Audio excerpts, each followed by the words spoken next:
Welcome to the Angry Nerd Podcast. My name is Arshawn Wade, a.k.a. The Angry Nerd. The Angry Nerd Podcast is taped in front of a live Facebook audience from my mom's basement. The Angry Nerd Podcast is brought to you by some bad life choices and a few shattered dreams. The Angry Nerd Podcast is made possible by money that my wife gives me from my SSI check, some chick named Joni, and proceeds from listeners like you. Now, if you want to be one of the listeners that helps contribute to this show getting better and better, go to Cash App. My Cash App is $The Angry Nerd.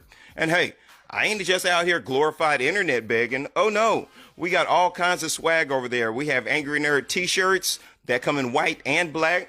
Or you could get yourself some of these fancy Angry Nerd decals to put on your cups like I have right now. That's sweet tea, for those who were wondering. Anyways, tonight's topic is forgiveness. I feel like this is very relevant and very pertinent. Wait, stop.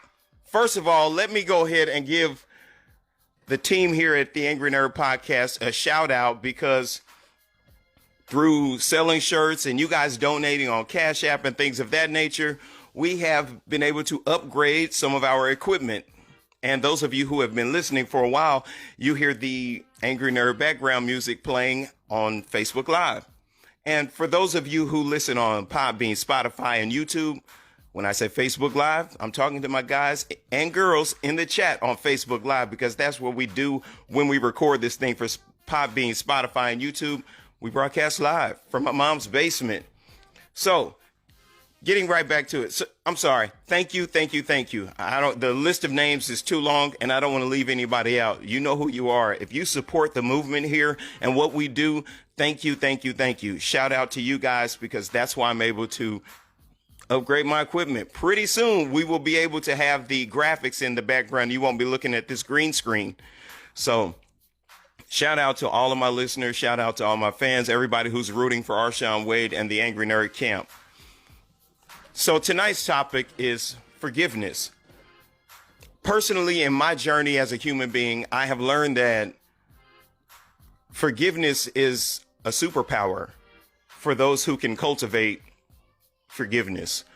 And I say cultivate forgiveness because it's a process.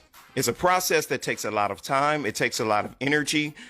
And we live in the day and age of the right now. Like, we can go to the microwave and have a meal in 45 seconds. That's crazy. We can roll down to the nearest Quickie Mart and we can get a coffee and a newspaper. I mean, everything is just instant. Well, hell, some of us don't even have to do that. We can look right on our phone. It's right in our hands. We literally have access to the world in our palms every day. So we live in a pop-up culture. You know, it's like everything is right here. We have access to everything. And I haven't found a shortcut to forgiveness. I have not found a shortcut to forgiveness. And I have been guilty of enjoying not forgiving people. Does that make sense? I've enjoyed not forgiving a person, holding on to some petty grievance, and I've reveled in the stench of unforgiveness. Like, I enjoyed it. Like, there are certain people I harbored unforgiveness for, and like, I reveled in that. Like, I enjoyed it. Like, I enjoyed hating them.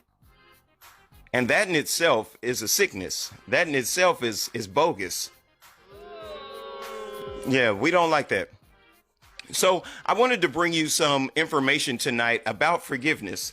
Let's see how it's defined. I looked on psychology.com and got some information, and they define forgiveness as the release of resentment or anger. And it seems like a very short definition, but those few words are so powerful, because you think about resentment and you think about anger. Most of us who have been guilty of harboring unforgiveness towards people haven't realized that we were holding on to anger. And to quote ancient wisdom, those of you who have just joined the Angry Nerd Podcast crew, when I quote ancient wisdom, I'm talking about the Bible. Ancient wisdom says, when you are angry, you give a strong foothold to the enemy. If you are a Christian, that enemy is the devil. Of course, he takes the fall for a lot of stuff. Ba-da-ba-ps. I don't have that drop yet. I'm going to get that drop. Anyways, you give a strong foothold to negativity when you harbor anger. And forgiveness releases you from anger. Forgiveness releases you from resentment. Let me read a little bit of information for you real quick. Forgiveness doesn't mean reconciliation. That doesn't mean that we go back to being cool just because I forgave you. One doesn't have to return to the same relationship or accept the same harmful behaviors from an offender. And that's good news for some of us, because some of us can't move past hurts or betrayals or grievances because we think that forgiving someone means we have to go be buddies with them. And that's not the case. Forgiveness is vitally important to the mental health of those who have been victimized. It propels people forward rather than keeping them emotionally engaged in an injustice or trauma. Forgiveness has been shown to elevate mood, enhance optimism, and guard against anger, stress, anxiety, and depression. It sounds like forgiveness, we've all heard this before, forgiving a person is more for you than it is for them. And some of us have an issue with that cliche, and I'll tell you why. Because we have fallen in love with the anger. We have fallen in love with the hatred. And we enjoy the negative feeling that we have grown accustomed to. It's actually a dirty feeling. It's like wearing dirty clothes. If you wear dirty clothes long enough, you don't realize that you have on dirty clothes. You just got on clothes. Thank you. Thank you. Okay, I'm going to stop with the drops. But truly, you operate in unforgiveness long enough, you don't even realize that you're holding a grudge. You don't even realize that you're hurting yourself. That negative energy that arises every time you see this person or you think about this person. I'll tell you what I did. And it's mostly because I'm kind of hardcore on the mental health side of the game. I told myself, you know what, Arshawn, there's no way in the world that you can continue harboring unforgiveness for a person who's probably not even thinking about you anymore. They're on about the business of ruining someone else's life, and you're letting them hold you back from some stuff that happened 20 years ago. Let that stuff go, dog. Let it go. That was the pep talk that I had with myself, because I realized that I was hindering myself by holding on to the unforgiveness. How many of you are hindering yourselves in your development as a human being because you won't let go of some drama that happened 10, 20, 30 years ago? That's a question that I can't answer for you. You have to answer that for yourself. Let's read on a little further. There are scenarios in which forgiveness is not the best course for a particular person. Sometimes a victim of sexual abuse becomes more empowered when they give themselves permission not to forgive.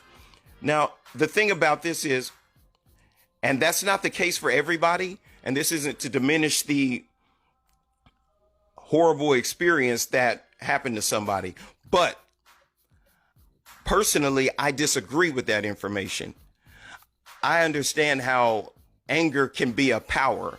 I understand how anger can make you feel empowered. I operated through anger for a number of years. And you do feel like you have a superpower, a superhuman power, because now you have the ability not to be victimized any longer. Now you're powerful, you're strong. In my experience, in my case, it was building up my physical strength, honing my fighting abilities. And if I felt victimized in any way, shape, form, or fashion, I knew that the old Smitties could get me out of that situation because I had honed these things to handle whatever problem that we faced. Had I known a little bit about forgiveness, I probably would have put that energy into something else, and I wouldn't have wound up in jails and institutions and things like that early on in my adult life. But moving on, a prominent model put forth by psychologist Robert Einright, this is a good word, delineates 4 steps of forgiveness. In other words, spells it out extremely clearly. 1. Uncover your anger by exploring how you've avoided or addressed the emotion. See, oftentimes once you get into a cycle of anger, that becomes your modus operandi, your MO, your go-to. That's how you address and deal and view the world, is through that angry lens. So oftentimes we never unpack whatever it is that traumatized us or whatever it is that has us operating from that angry energy. We never really get down to the causes and conditions of why we're angry. We never get down to the causes and conditions of why we can't let go of this hurt. We never get down and dig deep and get to the root cause of these issues. And it's very important. There is a Buddhist parable that says, take a sword and dig into an anthill. And when you dig into this anthill, you're going to pull out all of these things, last of which will be a dragon. The parable says, throw away all of these other things which belong to the world of attachments and keep the dragon, because the dragon symbolizes your true self. Well, in that parable, the sword is the sword of truth, and the anthill represents your spirit. And you take truth and you search your spirit for these causes and conditions. They're poison, and you have to get rid of them. And then once you get all of this poison and you get all of this dirt uncovered from this precious thing, which is the dragon or your true self. Most people at their core are essentially good. Most people have been corrupted by all of these poisons that have clouded and covered and blemished the dragon, which is your true self. Our true nature is essentially good, and we have to remember that. Number 2, making the decision to forgive. Begin by acknowledging that ignoring or coping with the offense hasn't worked, and therefore forgiveness might provide a path forward. Forgiveness isn't totally organic. Forgiveness is a choice. First of all, you have to recognize that someone has wronged you. And for me, it's as simple as weighing the scales. Just holding this grudge, because I'm not speaking to you tonight as if I'm someone who has it all the way right. I have a propensity for holding grudges. And this is my simple scale. Does holding this grudge benefit me, or is this going to be detrimental? I haven't found any grudge that was beneficial. So oftentimes when I use this childlike logic and ask myself, is this grudge beneficial or is it detrimental? Oftentimes before I get to that place, I realize there's nothing good to be gained here. There can only be negative things for me. And if I believe in energy and the universe and the supreme ruler of it, then holding on to this grudge and holding on to this unforgiveness puts me in a place, it puts me in a supreme position to block my blessings that the universe has for me. It positions me to have less than I'm supposed to have if I would otherwise relinquish this grudge. So to me, it's a no-brainer because I like getting blessings. I like having good things. I like good energy. I like laughs and smiles. And I don't like people, we hear these terms phrases like renting space in your head for free. I don't like that. I don't like that someone can come and their presence can alter my mood. I don't like the fact that certain people, have that kind of control over my life. And I refuse to let them have it. Somebody who I love watching talk about their feelings is Mike Tyson, because he's so candid. He's so honest. He's so genuine. He doesn't have all the right articulate and eloquent words to use, but he speaks from such a genuine place. And anybody struggling with expressing these things and finding these things out, I encourage you to find some videos and listen to Mike Tyson, the way that because he's childlike in his ways. And I think it makes him brutally honest. Sometimes people think he's brutally honest because he's big bad Mike Tyson, and there aren't very many human beings on planet Earth who could contest him physically. But after I've listened to Mike, several times I've listened to his podcast, and I've realized that's not the case. It's just that he refuses to allow these things to have control over him anymore, so he speaks candidly about them. Okay, number 3. Roll on down here. Cultivate forgiveness by developing compassion for the offender. Reflect on whether the act was due to malicious intent or circumstances in the offender's life. Now, I don't mind sharing with you that this is very, very difficult to develop compassion for the offender. The person who wronged you, the person who betrayed you, disrespected you, whatever the case may be that has you harboring unforgiveness for someone, it can be super hard to express compassion for that person. But I once had a supervisor. He wasn't my supervisor, but he'd been at the company longer than I've been alive. And he did not like my particular hair color. I don't think he was a prejudiced person. I just don't think he particularly liked me. For whatever reason, he could not stand me, and he did not miss an opportunity to give me some crap. Never once. I've never once been in his presence where he didn't shoot a shot or a jab. And if I was, he made sure to give me 2 the next time I was in his presence. And just because who I am, I would push back. Of course, I'm going to say my stuff.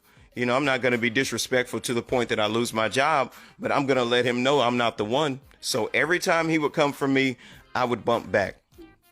So I told one of my mentors about this interaction, and he gave me the same advice that I give my kids now whenever they encounter a person who just doesn't like them for whatever reason, just doesn't like them. I said, now, first of all, my mentor told me, he said, pray for him. And I said, what? Pray? Yeah, I'll pray that he has a flat tire when he gets up and comes to work this morning and he's late. Pray for him to stub his toe on the corner of the bed. I'll pray for him. He says, no, man. People who operate like that, they are constitutionally unhappy. And to my brain, at that time, I was on the come up, like I was fresh out of jail. I'm working a job. I'm at the bottom of the complete bottom of the company. And this guy is like 60. He's got houses. He's got boats. He's got money. He's got, prestige and status in society. So I never understood why he would, beef with me anyway. So I decided to take my mentor's advice. And I looked at him one day and I said, you know what? He may be financially well off and he may have status and a lot of people that know him, but look at him. He's frumpy. He's built up wrong. He's just an uncomfortably built person. He's probably never, got to date the girl that he truly wanted in his life. Like I could see his whole life. You could look at this guy and tell he's just never been that dude. And for me, I thought about it. I said, I kind of represent that cool dude who probably bullied him or said some crap to him. And now he's going to exact his vengeance on me because I look like he doesn't know I was a geek in school. He doesn't know I look cool now. He has no idea what my high school years were like. He just sees me and how I look now. And he generally assumes I've always been that guy, So I did what my mentor said. I said, hey, God, let this old, frumpy, balding white man meet somebody to bring kindness to his life because obviously his life's jacked up. He's got all this wealth and he's got all of this great stuff going for him, but he still looks like that, So let him find somebody on Tinder or Plenty of Fish or something, formersonly.com. Let him find that somebody. I don't know if God answered that prayer or not, but I will tell you that me and that guy never had a problem again. We never had a problem again. And every time I would think one of those old thoughts about some crazy stuff that he said, I would stop and say a prayer for him. And like I said, I don't know what good things came to his life. All I know is that he got off my road and that me and him never had any negative interactions after that. Now, I don't know if that's faulty thinking. This happened, so this happened. And I'm attributing his positive attitude to my prayer. That may be faulty thinking. But I will say that after I prayed about the situation and I changed my energy about it, it was totally different. It was totally different. And we went on to have a great working relationship after that. So cultivating forgiveness can be hard when you have to have compassion for the person who's wronged you, because it's like a natural thing. We want to, man, F him. Yeah. I hope his old lady cheat on him. You know, we have all kind of crazy thoughts going on in our heads. We do not want to let that stuff go. But I promise you, you're going to see results the more cognitive you become of these negative thoughts. So moving on to number 4, which is release. Release the harmful emotions and reflect on how you may have grown from the experience and the act of forgiveness itself. That kind of tied right into what I'm talking about. That release, letting go of these things. Who is it? Is it the Japanese? I think it's the Japanese or the Chinese. It might be Sun Tzu. And I can't remember if he's Japanese or Chinese. But he says, on the path of revenge, dig 2 graves. And I feel like that is applicable to unforgiveness as well.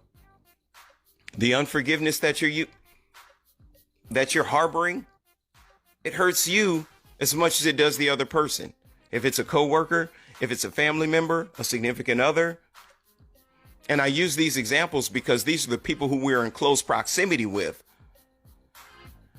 These are the people who are the hardest to forgive because we have to see them every day. It's easy to forgive somebody who gave you the middle finger in traffic, because he was a stranger. You don't know who he is. That's easy. It's easy to sit in church or the temple or the mosque and say, oh, I forgive that guy that gave me the bird. But you're still harboring unforgiveness for your sister who didn't pay you back the $37 that she borrowed from you last month. Oh, I see this heifer on Instagram talking about Taco Tuesday, but she ain't got my $37. I thought I had a laugh button. I couldn't find it. I thought that was pretty funny.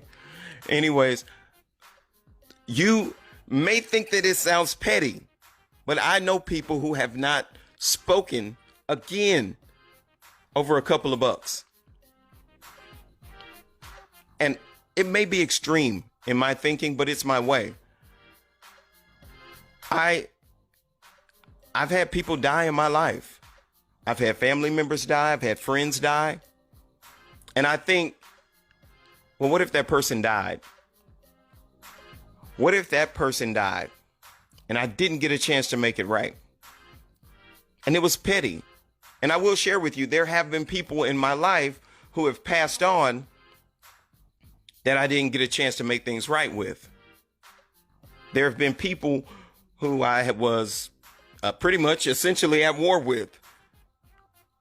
And I heard about them passing and I said, wow, I know we had a fight back in the day, but I didn't want him to die, The good brother Nathan Mitchell in the chat says, I still don't forgive you for choking me. I forgave you for closing my eye. I couldn't see for a week. What are you talking about? I think that was a fair trade. A choke for an eye. I think that's a fair trade. And I want you to let that go because I love you and I forgive you. But truly, I've had people die and not get a chance to make things right. And I remember when I heard that they passed on thinking, wow, I didn't like the dude, but I didn't want him to die. You know what I mean? So if it's not like death worthy, why can't we let things go? We have to learn how to let things go because we stand to benefit from letting these things go. Okay, one more thing. Lastly, resentment. Resentment can sometimes linger for years, even if we believe that we've moved on or forgotten about it. To release resentment, reflect on why the person may have committed the offense. Sit with the pain and then try to forgive the other person, because forgiveness can, instill a sense of strength that overpowers bitterness. I really enjoyed reading that last part, because when I hear the word bitterness, I hope that my good sisters don't take great offense to this, because that's often our go-to when someone hits the nail on the head. But when I hear bitterness, I think about women. I think about conversations like all men are dogs, or ain't no good men out here, and this, that, and the third. Well, you have to exercise forgiveness. You have to exercise releasing resentments, because if you stew in those poisonous juices, what happens when God brings you that man that you've been begging for, that you've been whining about? Please, Lord, just bring him. I'm going to act right, okay? I'm going to do right by this one. Bring me the right one. But you still harboring unforgiveness for the guy that did you dirty in the 11th grade. You still think all men are dogs because somebody left the prom with another girl. Oh, I know the stories. I've been around women for a long time. So when I hear about resentment can sometimes linger for years, I know that to be true. But the forgiveness, if we use these 4 steps: uncover your anger, make the decision to forgive, cultivate forgiveness. That word cultivate means shape, mold, build, release harmful emotions. These 4 steps: uncover, make the decision, cultivate, release. Sit with the pain. Try to forgive the person. Forgiveness will instill a sense of strength that will overcome bitterness. Why did he punctuate that paragraph or that passage with bitterness? Because left unchecked, operating with that energy, that's where all roads lead to. All roads lead to bitterness. And you have to probably do the hardest thing that there is to do as a human being. You have to get with self, about self, and start the healing process with self. Forgive yourself first. That was the most difficult thing for me to do. Let me tell you, if there was a man or woman who had done me as bad as I did me, I'd kill him. There ain't no 2 ways around that. That's no euphemism. No one has done Arshawn dirtier than Arshawn. And you have to reflect. You have to get to a place where you can sit off by yourself, get you a journal.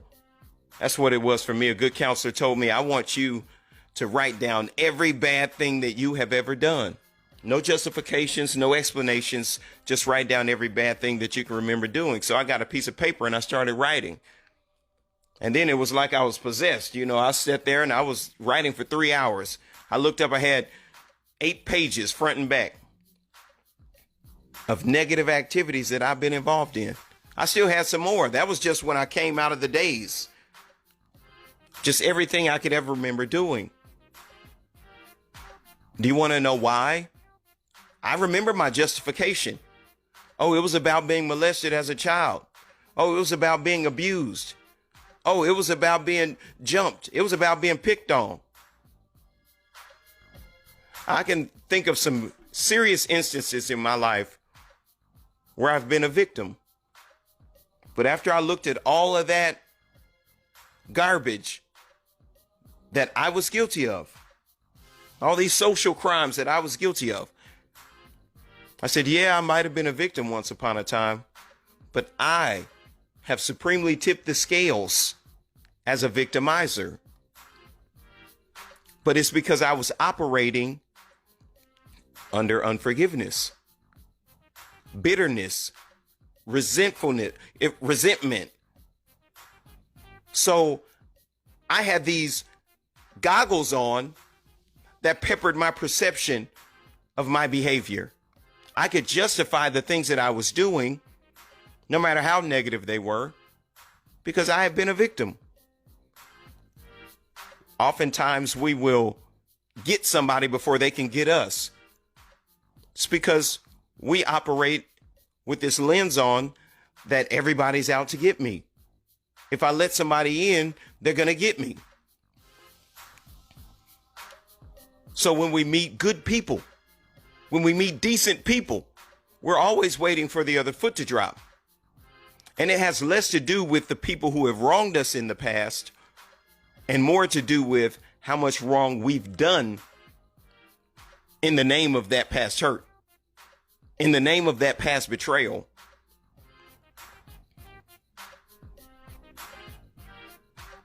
Dealing with self is the hardest thing that there is to do. And I thank God that I had a counselor do the Jedi mind trick on me, and she had me tell me about me.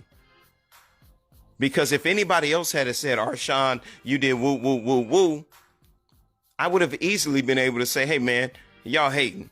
Y'all burning bread on me. That's what that is. Because typically we get defensive when someone tells us about us. And I thank God that this lady knew that, because she made Arshawn look at Arshawn. I took the pages to her. I took them to her. And I said, wow, I've done a lot of jacked up stuff, man. And she held those papers and she looked at me. She said, now do you see why people don't want to fool with you? Blew me away. Blew me away. Because I was so focused on getting over on people in the name of paying back my past victimizers and treating people as if they were potential victimizers. And that's what we do. But once we learn to forgive self, and then we begin the process of forgiving others, it's like a weight gets lifted off of you. And I remember when I started going through the process, it was so liberating. It was so freeing. It was so great. I felt like a little kid who had just gone to church for the first time. I remember those months following my salvation, my revelation. I remember I wanted to tell everybody about it. Now, of course, I was in jail. So you're not going to get a very big audience talking about forgiveness and love and kindness, being a better person. There's a way out of here, guys. Yo, man, you got a soup or what? We trying to watch the game, brother. You want to take one of these bets? You know, I'm like, wait, guys, can you give me just a second? Let me tell you the good news. We're only in here because we didn't know any better. I got the information. Let me save you. Poor wayward criminals. Let me save you.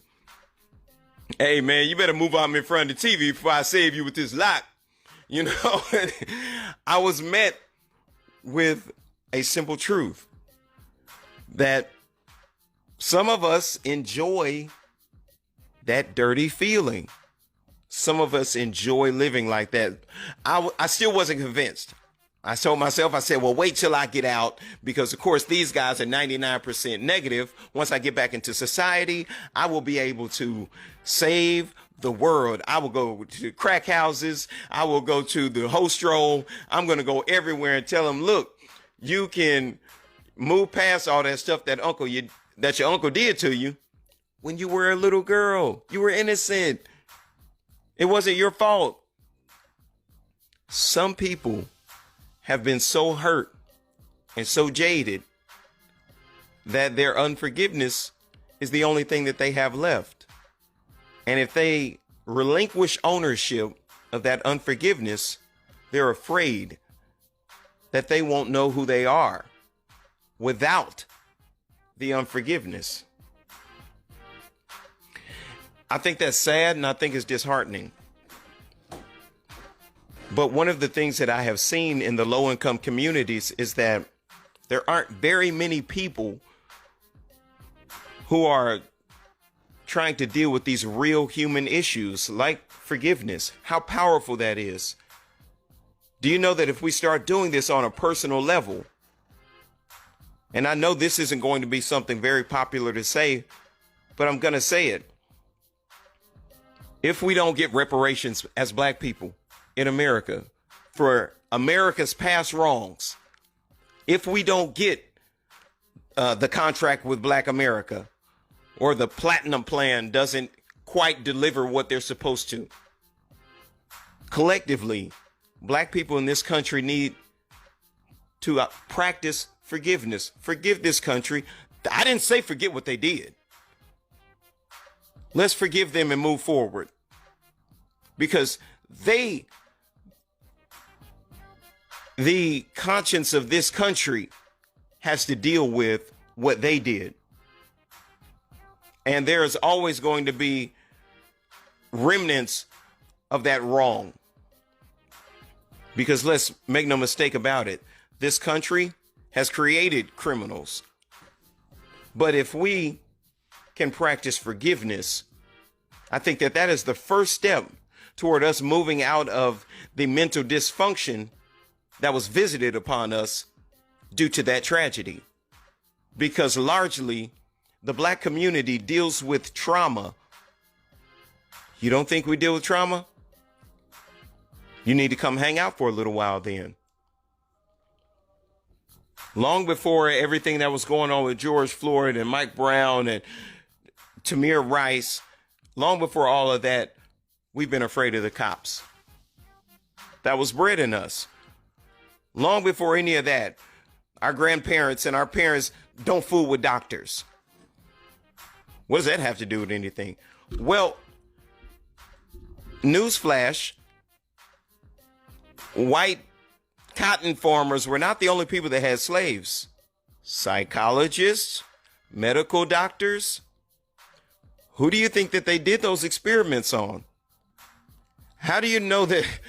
How do you think they learned how to gauge the tolerance for pain? So there's a lot of trauma that came from the slave trade that has never been dealt with. So you think you got 14 million people. I think that was the number, something like that, whenever they relinquished slavery, who have all that trauma and no help, no psychological help. Nobody knew anything about forgiveness. So they never got that help.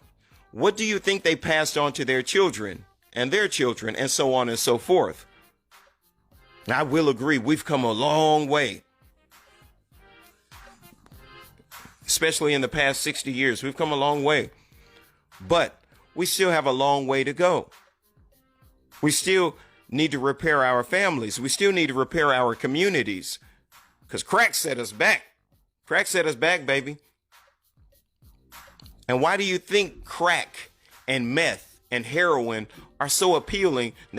Now we're moving on from black people, and I'm talking about people in the low-income communities. My white brothers and my Hispanic brothers and everybody who lives, just muddles the poverty line. Just don't quite have enough money to be doing all right, but too much money for the government to really give a damn.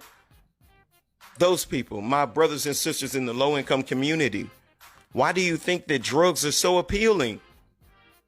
It's because of the trauma. It's because of past hurts. And it's a disease. It's a chronic disease. And I don't mean chronic like Dr. Dre's chronic. I mean, it's a chronic disease as in it's getting worse. You look at the influx of social media. If you don't have this many followers, you ain't that. If you don't have this many likes, you ain't this. So I can only imagine people who haven't dealt with forgiveness, people who haven't dealt with the trauma and the past hurts and what do you call it? The generational curses, the family curses, alcoholism just run in our family. Addiction just runs in our family. Do you know that getting down to the causes and conditions of why you guys are blackout drunks is where healing starts?